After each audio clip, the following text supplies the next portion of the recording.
ونعوذ بالله من شرور أنفسنا ومن سيئات أعمالنا من يهده الله فلا مضل له ومن يضلل فلا هادي له وأشهد أن لا إله إلا الله وحده لا شريك له وأشهد أن محمدا عبده ورسوله صلى الله عليه وعلى آله وأصحابه ومن تبعهم بإحسان إلى يوم الدين أما بعد. So as we continue discussing the book Al-Bukhari Sahih Bukhari by Zabidi rahimahullah, and in the discussing Kitab As-Salah, and in the last lesson that we had, that we were discussing matter that he discussed regarding Al-Karahiyya As-Salat fil Maqabir. That's where we had stopped.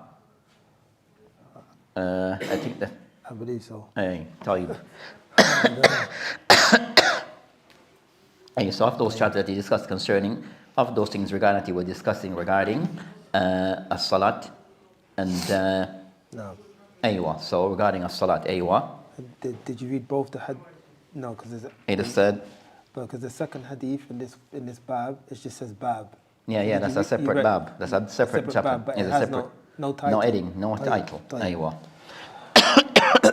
بسم الله والصلاة والسلام على رسول الله. قال مؤلف رحمه الله. Chapter 37, hadith number 276, narrated by Aisha radiallahu anha and Abdullah bin Abbas radiallahu anhum. When the last moment of the life of the Messenger of Allah sallallahu alayhi wa sallam. The hadith of Ibn Omar. No. Hadith Abdullah ibn Abbas. Hadith Ibn Umar. طيب. Hadith number 275, narrated by Ibn Umar radiallahu anhuma. The Prophet sallallahu alayhi wa sallam said, offer some of your salah, prayers, nawafil at home, and do not take your houses as graves. So the author rahimahullah that discussing regarding continuing discussion regarding as-salat and places that are considered to be places that the person should avoid in making of salat. So they mentioned regarding concerning of those places, as he mentioned the title, Karahiyya as-Salat fil Maqabir. So we had discussed regarding prayer in the Maqabir, which is the graveyard. So we discussed some of those masail previously regarding the permissibility or lack impermissibility of praying as-Salat inside of the graveyard, which is the ordinary Salat. Then he went on to discuss of the matter regarding that one to be mindful of, where he mentioned Al-Karahiyya As-Salat fil Maqabir. Then he mentioned the hadith of Ibn Umar anhuma, and Nabi alayhi salam قال اجعلوا في بيوتكم من صلاتكم ولا تتخذوها قبورا. So the Prophet alayhi salam in this hadith had a form of caution to the Muslim regarding that of those things that you should be mindful of is praying within inside your home. So performing of the salat, some of the salat within the homes, and not to take your home as a place or treat your home as that of a qubur, as that of a graveyard or a grave site. Then so the hadith here is generally to encourage the Muslim regarding praying inside their houses, regarding those salat that are said to be the nafila salat. So of the salat or the salawat that are encouraged for the Muslim to pray within their homes is the nawafil salawat, and that's for their men. As for the female, that they can pray their nawafil salat inside the home and also their fard. So this hadith is to encourage praying inside the home and have a portion of one salat done inside the home for men. Then that is the nawafil salat. As we know concerned that the compulsory salat is preferred for the men to pray them inside of the masajid. And even if one was to pray for the men, their fard salat inside the homes, it's still considered to be valid. So over the Prophet Islam, which for one to consider to be mindful that we should not allow our homes to become like al-maqabir, as a graveyard, where it is void of any form of salat or acts of ibadah. So one should undo this by praying some of the salawat inside of the home. So I mentioned that وَلَا تَتَّخِذُوهَا قُبُورًا, so not to treat your homes like that of the grave site, where there's no salat that should be done inside of the grave site. So in the graveyard, no salat should be done. So not to make your homes like this. So it shows that regarding the Muslim that certain things that relates to the home that are encouraged, and that our homes that you have certain ahkam that relates to the home. So of recent, you have a book that I found online that a person discussed ahkam al-buyut.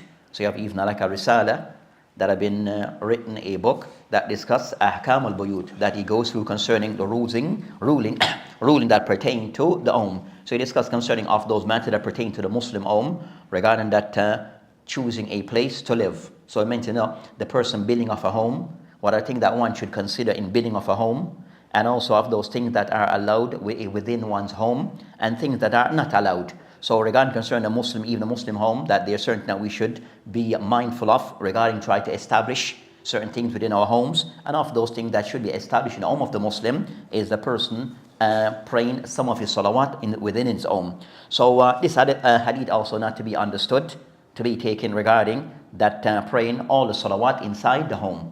So not to pray all with the compulsory. So the men go out to the masajid to pray, and the female that they pray within the homes. So that's concerning this hadith that has been mentioned. Then I mentioned, so not to resemble regarding concerning or not for our homes to take the same ahkam, and we treat our homes as we treat the graveyard, where the graveyard that acts of ibadah are not to be done there, such as salat and the likes.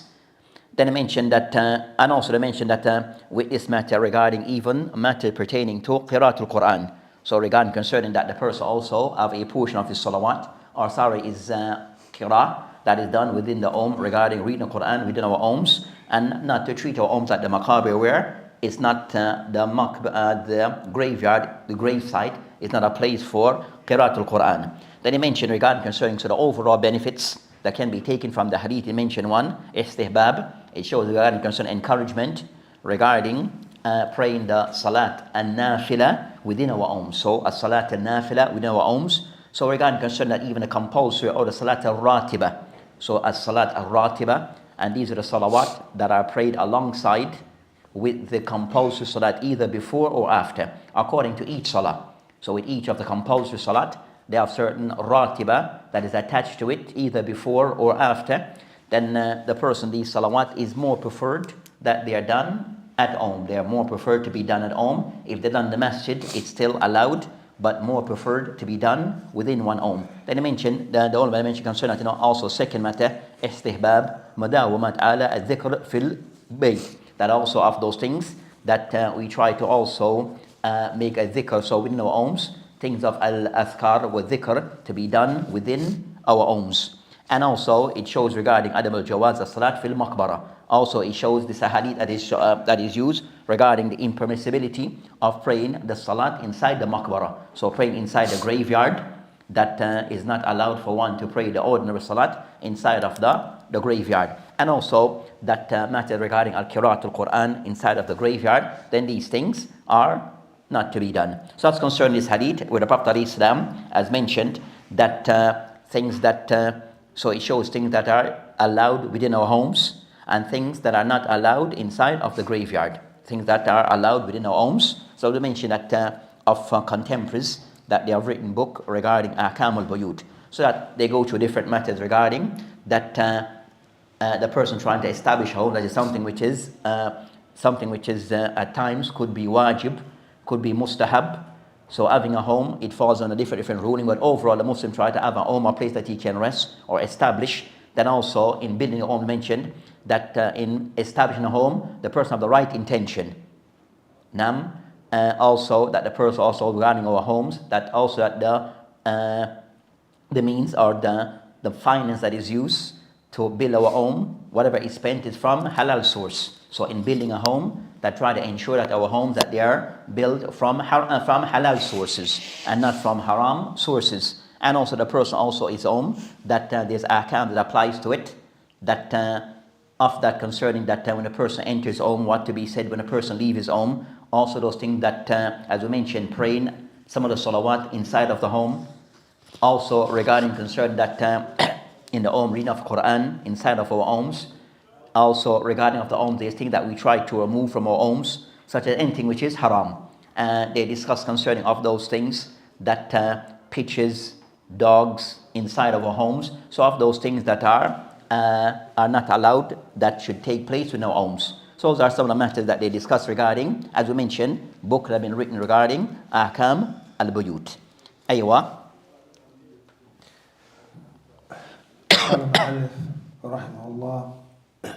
So at times the author rahimahullah may mention a title without any names. So may mention bab, just the book, without per se giving it a full title. And this is one of them. Aywa. Chapter 37, Babun, Hadith number 276, narrated by Aisha and Abdullah bin Abbas radiallahu anhum. When the last moments of the life of Allah's Messenger sallallahu alayhi wasallam came, he started putting on his khamisa, a woolen blanket, on his face.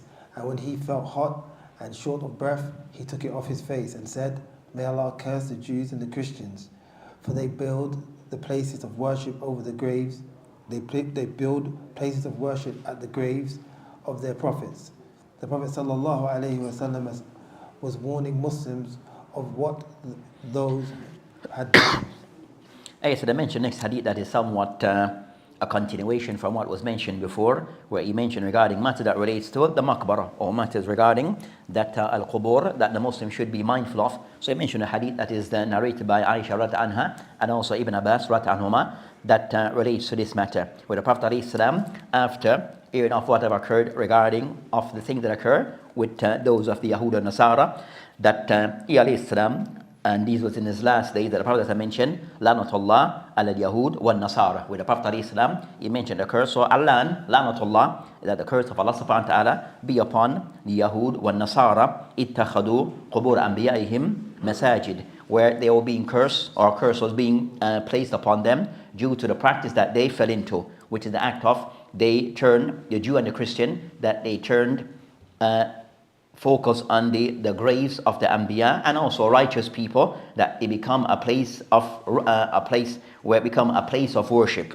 So they kind of somewhat directed their ibadah, their worship, to the deceased, whether by way of the Anbiya or Salih or Rajulun Salih, or a person that is righteous, that they become the object of their worship. So it's kind of somewhat falling into a shirk, where they're worshipping, ascribing Allah subhanahu wa ta'ala partners, where they're giving what is the haqq of Allah subhanahu wa ta'ala to that of his creation, whether that creation be an Anbiya, be one of the Anbiya, or others. So it shows regarding that Islam places great emphasis regarding upholding of Tawheed, and also that going against a shirk. So Islam, regarding that in the essence and the core of Islam, is upholding of Tawheed, an understanding of Tawheed, and also teaching and spreading of Tawheed.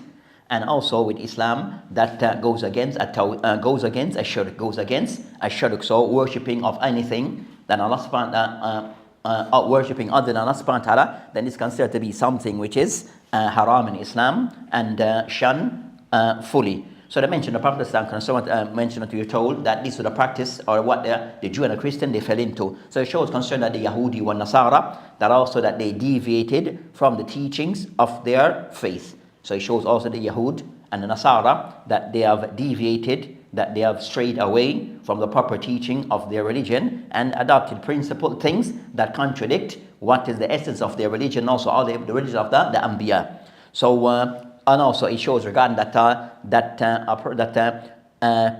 even concerned that that Anbiya, that they have rights that have been given to them by Allah subhanahu wa ta'ala, and we are expected to comply with those rights, and of those rights that we give them, and of those rights not to place them beyond the rights that they've been given. So not to give them beyond the rights that Allah subhanahu wa ta'ala have given to them. So there's limitation regarding how we treat the Anbiya and what is given to them, and of those things, that those limits that we should not exceed, where they become an object of worship. So them become an object of worship, then that is crossing those limits.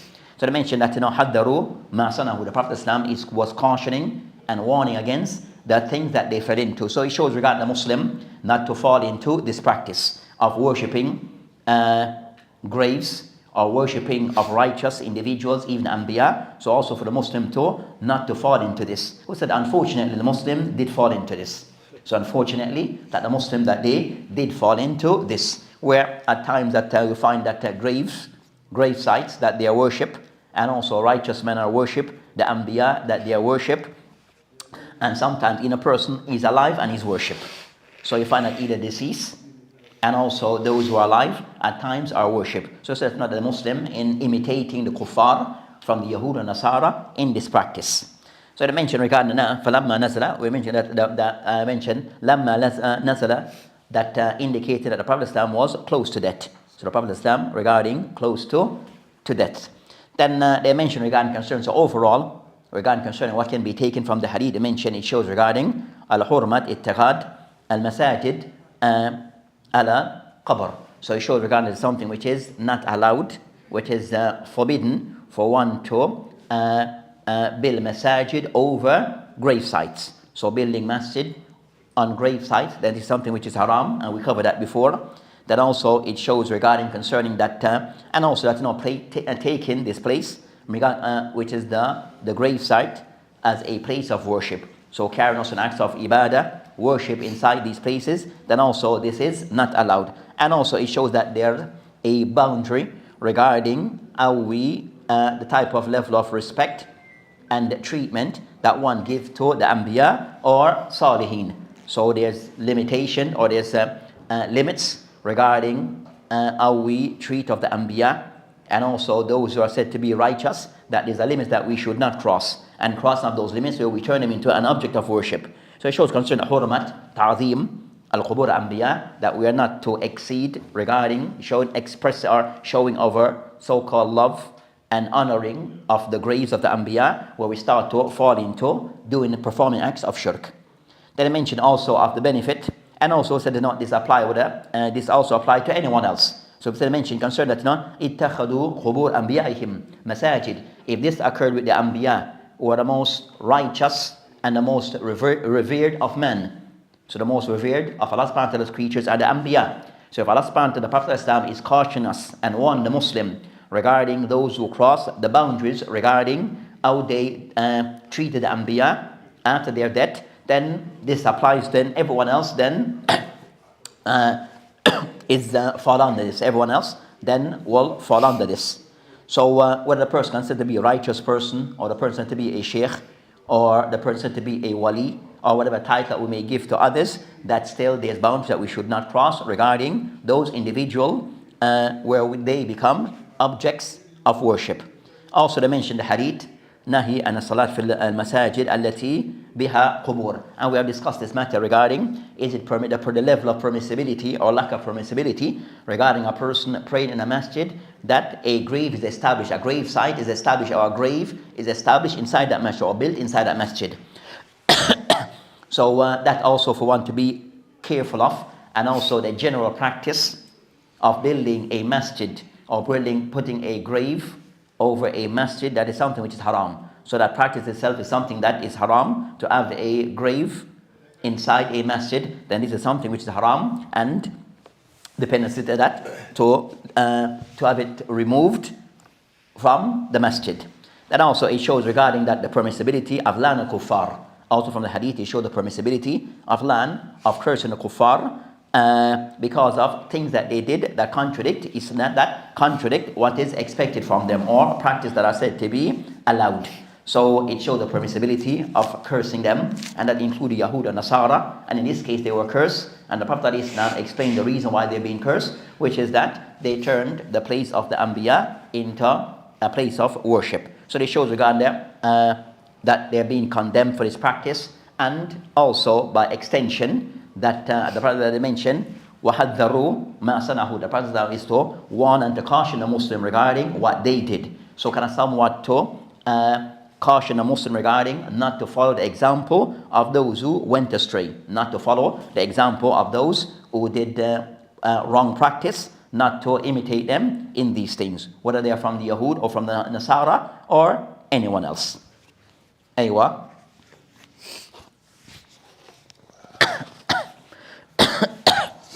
قال المؤلف رحمه الله, chapter 38, sleeping of a woman in the mosque and residing in it.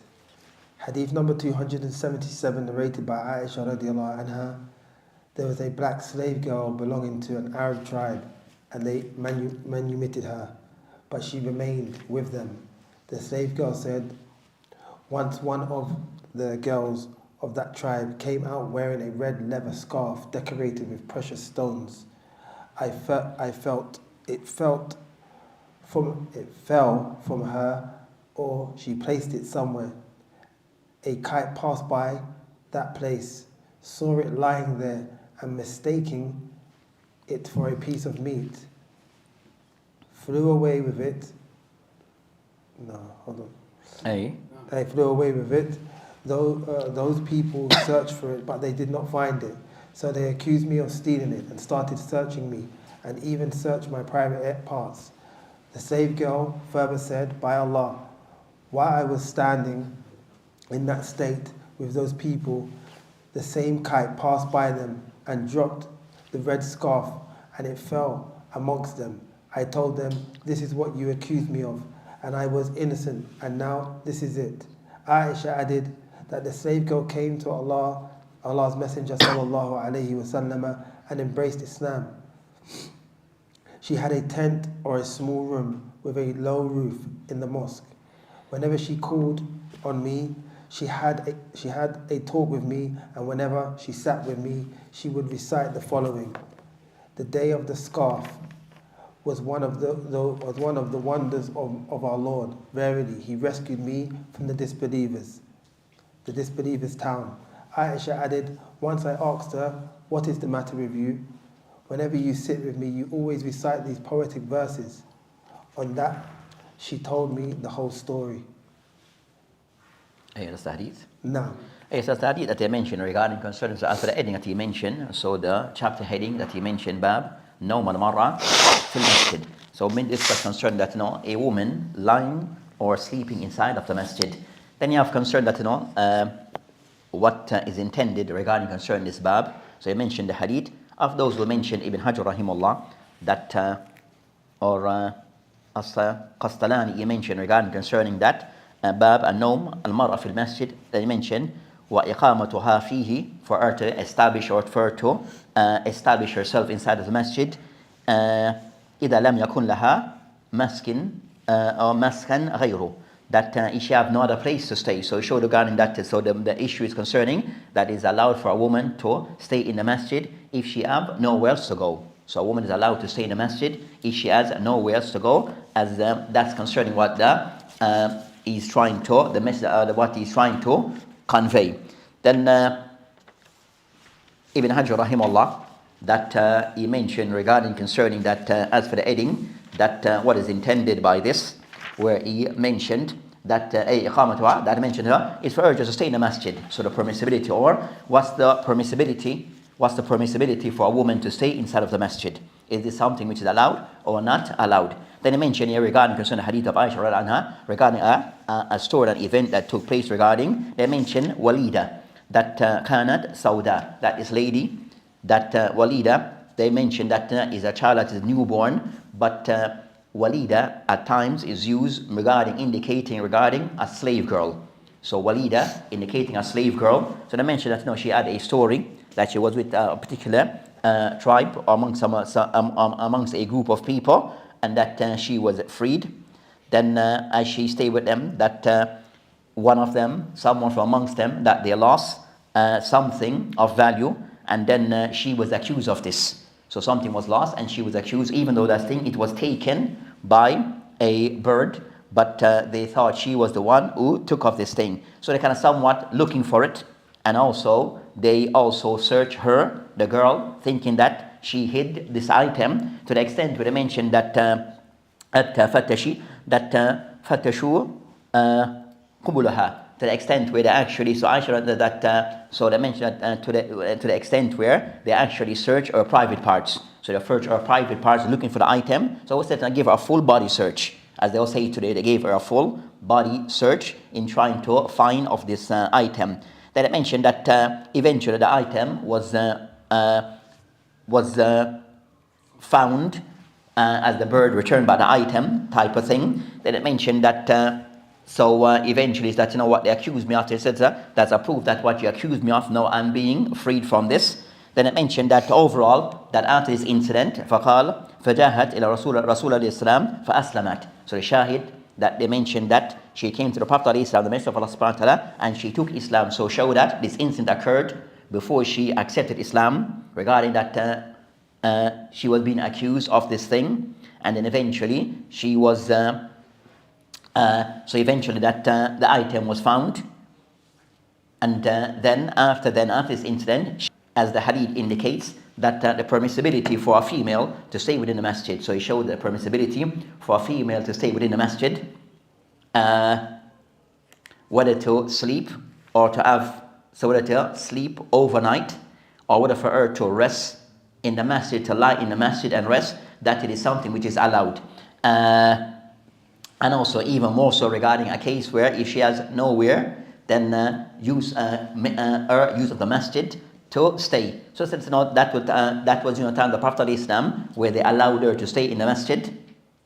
So they show the permissibility of this, and it shows regarding, as we'll discuss regarding, that it shows that overall the woman being attending the masjid, sleep in the masjid, then those things are allowed. So those things are allowed, as the Prophet of Islam allowed female for entering the masjid and also sleep using the masjid as the men will use the masjid. Then also from the hadith it shows regarding concerning that as later she mentioned certain poetry regarding that ala wa innahu min baladil kufr anjani. So she mentioned that of the thing that because of this incident, when she took her Islam, she left those people and she came to the Prophet of Islam. So it shows regarding that she made hijrah, establish herself in Medina. So it shows that regarding concern that with people, that some people might go through some type of difficulty, and through this they found Islam. So sometimes a person might go through their own difficulties in life, their own trials in life, but through this they become exposed to Islam and they accepted Islam. And sometimes it shows also that some people may, in leaving Islam, coming to Islam, they might leave everything behind. So they left everything behind for Islam. So some start a new life regarding their journey in Islam. So you find that of those people who have to make their life due to accepting Islam. Also it shows regarding that a female making a hijrah. So it shows also a female making a hijrah. So it mentions, so it shows the virtue of hijrah from Dar al-Kufr, or from amongst the kuffar, to the place of Islam. So even for a female, it is allowed for her to make hijrah by leaving a place of kufr and the environment of the people of kufr and going to the place of Islam. So this shows that so the virtue of al-hijrah, and something which is highly recommended for those who are able, and some of the ulama even mention that it is wajib for those who are capable. Then also it shows regarding that that she was accused of something, then leader of that thing she was accused of. So she was accused of something. So at times a person can be wronged, and Allah subhanahu wa ta'ala somewhat she supplicated against those people. Then Allah subhanahu wa ta'ala changed her condition where her case was somewhat where the item was found and she was freed of the thing that she was being accused of. And also it shows regarding concern that even concerned that the person who's that even the da'wah of the person who is a non-Muslim and they are oppressed, that also Allah subhanahu wa ta'ala may accept their dua. So even the oppressed non-Muslim, that their dua is open, that their dua may be accepted by Allah subhanahu wa ta'ala. And also it shows regarding that she was truthful. So that lady, that even though what she was going through, that she can somewhat still bear her innocence, and spoke when she was asked, spoke truthfully regarding her situation. So it shows regarding the virtue of being truthful, and so being truthful, and also that is a characteristic that is somewhat, it's considered to be a noble characteristic for a person to be truthful, whether the person is a Muslim or not. So even more so for the Muslim, that he exercise being truthful, and also that he fulfill his amana. So these are qualities that are considered to be noble quality, whether in a Muslim or even in a non-Muslim, regarding things of the dunya, regarding being truthful. And also it shows regarding that also at-hadith bima qad waqa. Also it shows regarding a person that he may mention to others events that may have occurred in his life, or I said not, and even maybe have life-changing effect on his life. So a person can somewhat mentioning of their story that may have changed their life, as in this case, regarding concerning her journey to Islam. She shared her story with Aisha anha. So a person sharing their story with others, not by way of iftikhar, not kind of somewhat to become like to use it, kind of somewhat to show that you are better than others, or that you are of that nature, but for the person to show regarding if there's maybe lessons that can be taken from it. So in certain some people's story, there may be lessons that can be taken from regarding how they came and their journey to Islam. And it is mentioned, but said not in the way of like we might find concern the person is doing so just not somewhat to gain attention from others and to gain a place with others, to gain status. So telling of one story could be done, but what we find today where a person may be telling a story over and over and over again.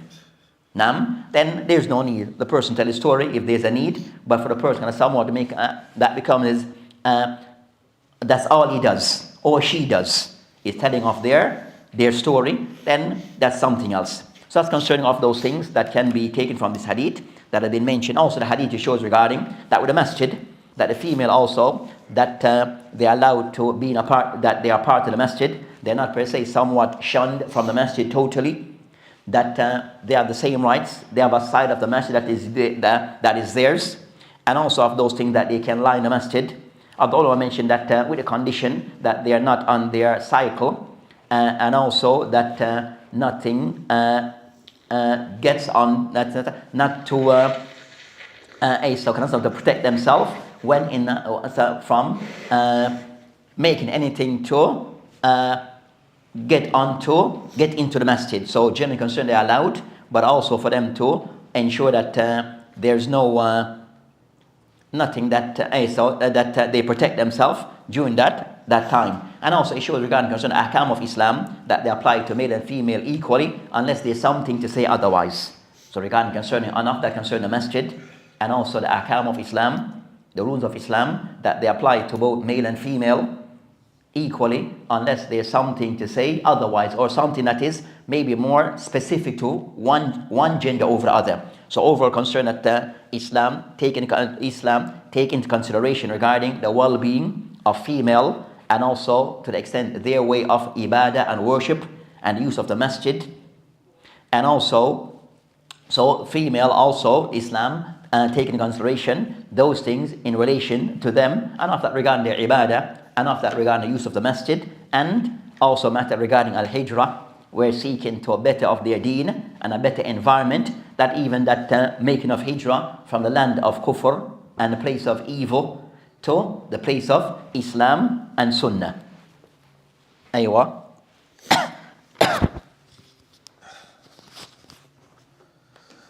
قال المؤلف رحمه الله, chapter 39, sleeping of men in the mosque. Hadith number 278, narrated by Sahih ibn Sa'ad radiallahu anhu. Allah's Messenger sallallahu alayhi wasallam went to Fatima's house but did not find Ali there.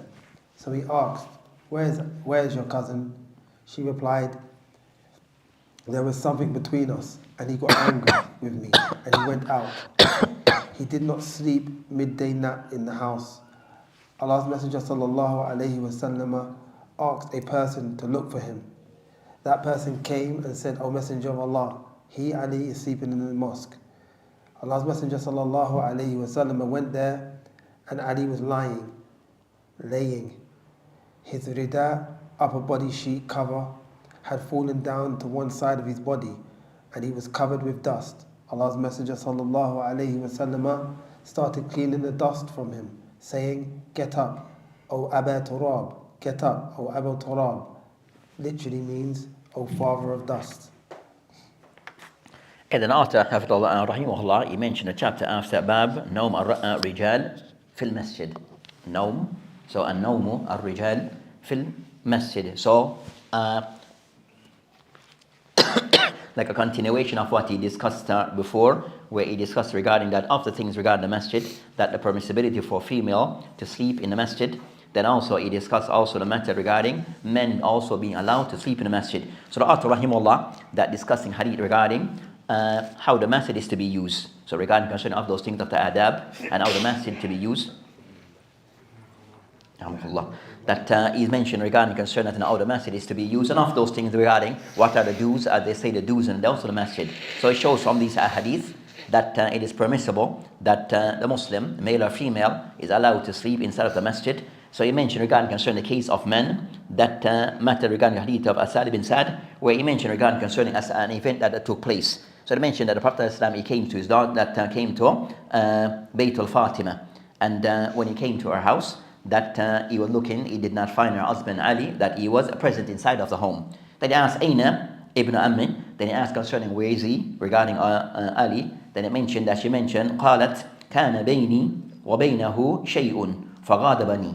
فخرج. So it showed us not that as of that time they had some like a dispute between them type of thing, and upset, and he left. So he became upset. He was upset with her, and then he left. So it showed regarding concern that Ali and Fatima, they what? Husband and wife, huh? Hey, so it showed us that between husband and wife in a marriage that may have differences. So it's not something which is that for marriage that so with marriages, in most cases in the Prophet ﷺ time, you may have some type of dispute with himself and his wife. So you find that in every marriage, you understand, you may have differences between husband and wife, and at times maybe he said get heated where he was angry to the extent that he left the house.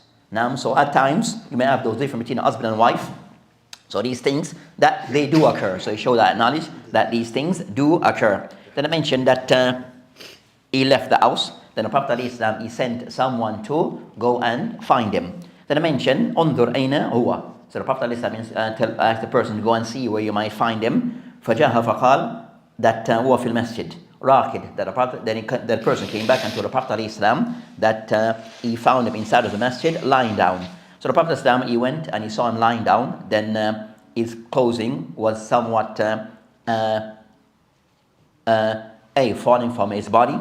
Then it mentioned for asabahu turab, and then the dirt was direct upon him. The Prophet ﷺ, that he addressed him by saying qum ya qul aba turab, qum aba turab. So he referred to him considered stand ya aba turab, where he kind of somewhat gave him that like nickname kunya of Abu Turab.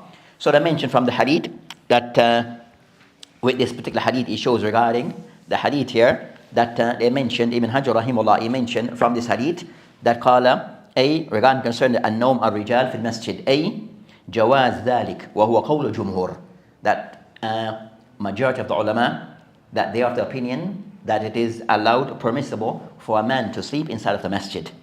Then I mentioned فقد روى and Ibn Abbas, that it mentioned Ibn Abbas كراهية, that he dislike of this إلا لمن يريد الصلاة, that a person is not allowed to sleep in the masjid except for a person who intends to pray in the masjid. So you have that discussion. So Jumhur of the ulama, they take the position that it is allowed for one to lie in the masjid and to sleep in the masjid, as in this particular hadith is the proof, or of the proof that can be used. Then I mentioned that also from this hadith it shows that the Prophet ﷺ, regarding as a father, kind of somewhat keep in check regarding his daughter and her husband, that and also the daughter expressing her differences that may occur between herself and her husband. So the daughter expressing to the father that there may be that differences that may occur between herself and her husband, even though she didn't go into detail. So she didn't go into detail as exactly what was the issue and detail, but kind of somewhat stating or letting them know that there's some difference between herself and her husband. So it showed that that the daughter or the wife informing someone that is a family member regarding that there may be a little bit dispute between herself and her husband. Then the Prophet ﷺ, that and also فغضبني, that he was so upset, فخرج, that he got upset until he left. So it showed that at times that husband maybe sometime become upset with his wife, where he might want his own space, or to give her own space, whichever way. So maybe at times we have dispute. So it showed that at times we have dispute between two individuals, that for each other can somewhat to give each other their space. So even with husband and wife, that at time for they said not to calm things down, that maybe one may just need to give the other one their space. And it means that, and in this case the husband is the one who left the house. So he left and went to the masjid.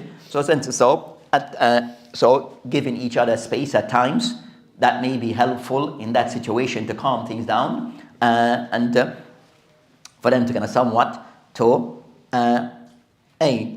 look at the matter different.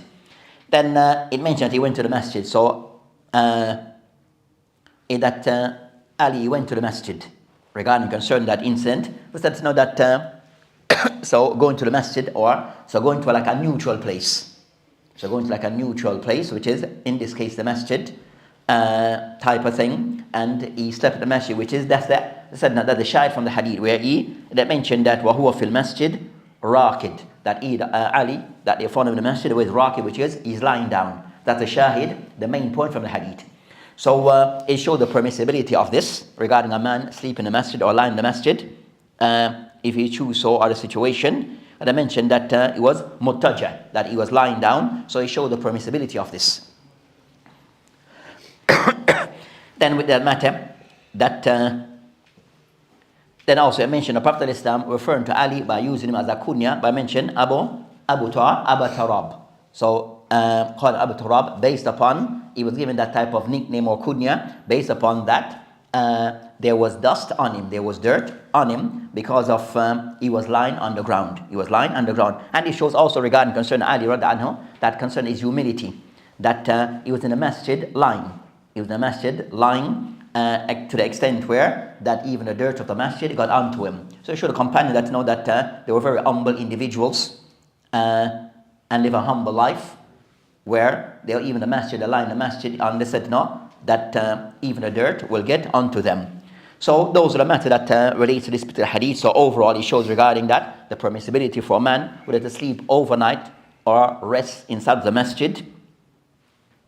Also it shows regarding that a father entering upon his daughter with their permission. So it means that that the father just barge into the house. Now, so he still also should get permission, just like everyone else, just like anyone else. That would appear that maybe, as I said today, they're not announced, that they would have come without giving you prior, was it the advance warning. But they made a show, but the person still to entertain them, but they still need permission. They can't just barge into the house. They can or they can't? Cannot just barge into the house without still with permission, even though that's his daughter and in-law.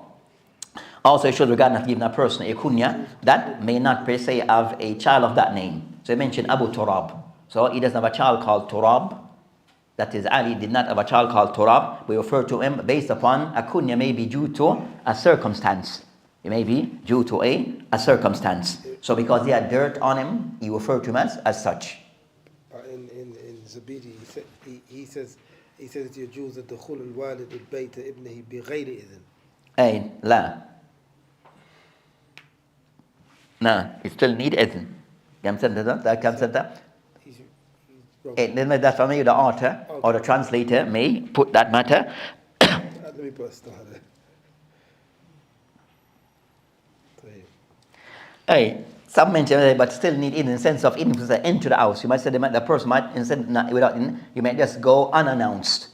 You might go unannounced, but to actually enter into the home and to see them, then you still need permission. You still need permission, but the person might go unannounced, as the parents. And also show us that at times that dispute may occur between husband and wife, that these things are said to be, that these things does occur. That these things does occur, that an husband and wife may have a dispute, and at times they might need time just to be apart. So that this apart, aywa, it's not a part where he's gone for days. Naam? No. تفضل شيخ.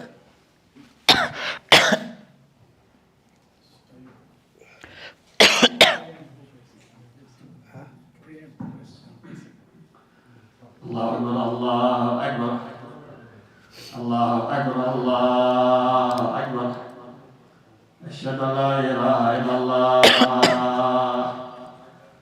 أشهد أن لا إله إلا الله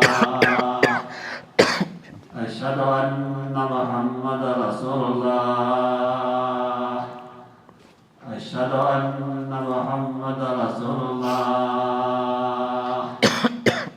حي على الصلاة حي على الصلاة حي على الفلاح حي على الفلاح الله أكبر الله أكبر لا إله إلا الله.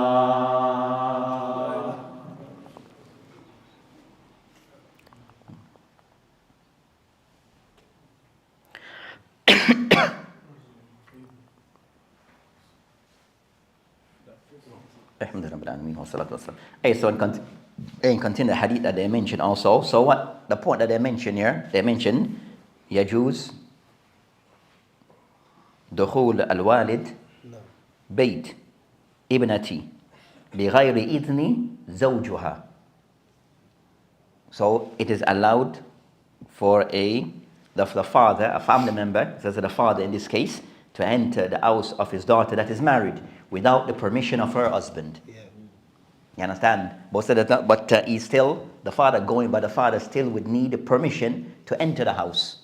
But he doesn't necessarily mean, but he can get, if he gets permission from the daughter, his daughter, now without the husband knowledge, then it is allowed. But for him to enter the house, just like anyone that would need permission, but he doesn't get permission from her husband for him to enter as the father.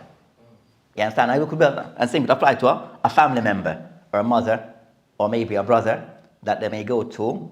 A brother go to his sister's house, but she's married, and the husband is not there. Does she have to call her husband or contact her husband? You understand? So she doesn't need to go through that protocol. Clear?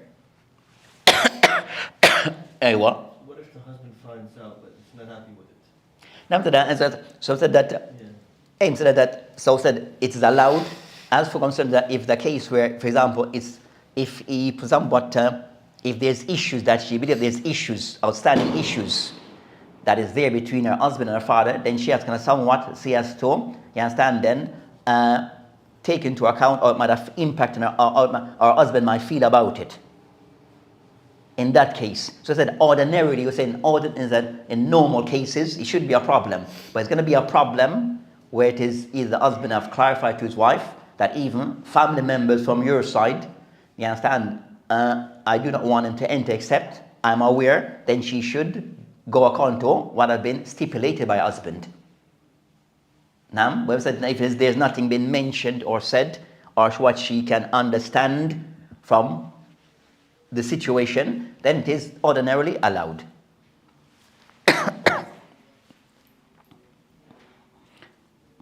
And also they mentioned regarding the hadith undur ayna huwa, but the Prophet ﷺ, he asked concerning undur, that can someone to find Ali, in a way can someone to try to make islah. So trying to find him regarding to make islah regarding what may have occurred between himself and his daughter, as to how to make islah. So said the asl regarding that, yes, the differences may occur, will occur between husband and wife. You understand? That we said that at times the husband might choose to give his wife space where if anyone to leave the residence, the marital home, it should be him, not her. Now, that's something to take out, go to the masjid, go to the park, type of thing. So for him to be the one to leave the situation. Now, but also said not to leave, not that it would be not for him to leave for days. He's absent for days. He had like a quarrel with his wife and he's disappeared, he's gone for days. Then that's also not befitting. Also, that's not befitting for the husband to leave his wife for days because an argument they have said a few hours, but days and to sleep out, then that's not befitting. Then that's not befitting. And also by way of the wife also, she might have a difference between her husband, an argument, and then she telling him, leave the house and not to come back and those type of things, then also that is not befitting. For the wife also, because a dispute between herself and her husband, that she telling him, leave the house, especially said, because we live in England, we know the situation, right? You understand? But even the house is registered and said it's under her name, and the husband lives there, it doesn't give her the right to tell the husband, she's telling him to leave the house, type of thing, and calling others on him, the authorities, because of a simple dispute. You understand? So he said that's not befitting. So he leaves by way of his choice, type of thing, and that's for him kind of somewhat to read the situation as to maybe he does need to de-escalate thing by just leaving, but said temporarily for a few hours, but not for overnight and for days, then that's wrong. And also not for her to be the one, every little argument, telling him to leave, type of thing, then also that's not befitting coming from her. And also it shows regarding that, those who are able to make Islah, whether by way of family members who may be aware of the situation, or from others who are somewhat people that are respected in the community, for them to, if aware of the situation, try to make Islah, to see what is the situation, what's the problem, and to see what's the best way in trying to resolve those issues. And also it shows regarding concern of Prophet Islam that naming Ali as Abu Turab. So show that another person, maybe give a person naming someone by way of a kunya due to events or situation that may occur, but that kunya should not be one that is trying to defame the person, that kunya. So use a kunya that is defaming of the person. That also not to be done in that regards. So that inshallah ta'ala will end for today. Wabillahi ta'ala tawfiq.